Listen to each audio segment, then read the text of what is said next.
what I was wondering was, we're on a continuing resolution, and I don't know that people out there understand what a continuing resolution is. It means that we failed to do our job on time, that we should have had 12 appropriations bills one at a time and been able to go through them with some care. And I think maybe you would agree that perhaps if we had done that when we got to Health and Human Services, we might have had the issue on the individual items of defunding Obamacare.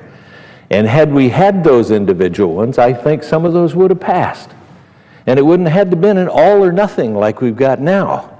And would you agree that doing it this way is, particularly if we have no debate and no amendments, that it would be the wrong way, and that all we're doing is delaying some more decisions a little further down the road that, again, should have been covered by appropriations in a very timely manner? And isn't that the same problem that we had with sequester, where we went through 2/3 of the year when there was supposed to be a 2 3/10% sequester, so we only had 4 months left, and those agencies all had to pack it into the 4 months, and that made it 5 3/10%, and that hurt worse. And of course, the president's note to everybody to make it hurt wasn't particularly helpful either. But we're faced again, aren't we faced again with that when we're doing a 2-month delay on a CR, so that we have to go through this exercise again, probably when we'd like to be home at Christmas, personally reading those stories to kids. I'd like to be reading to my grandkids. And so we've been kind of put in a box here that the American public doesn't like, I don't like, but it wasn't our doing.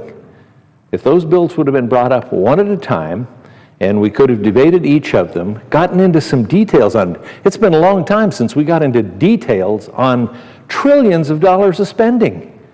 And the health care is a part of that, and the health care deserves some individual attention, and that's what you and I and a number of people are trying to give it, is some individual attention. But we're being denied that right. We're not being allowed to go into it in detail so that we can show exactly which parts we would defund, which parts we would dismantle and replace with something better.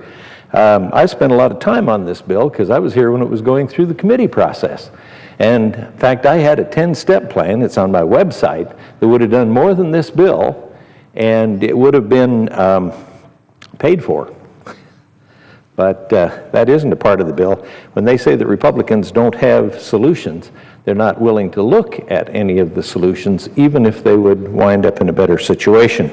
So this was passed with a partisan government, and it's a health care that is failing, and we're not getting a chance to change it.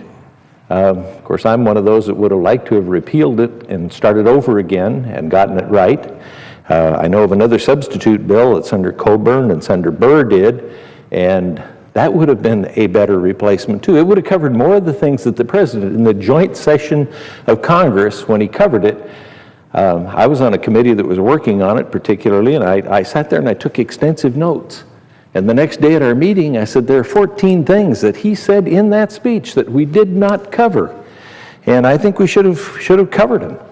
But instead we wound up with the bill that we had because there were 60 Democrats, and that's all it took to pass a bill. They had to make a few deals in order to get the 60 to stick together, and it surprised me that they did stick together.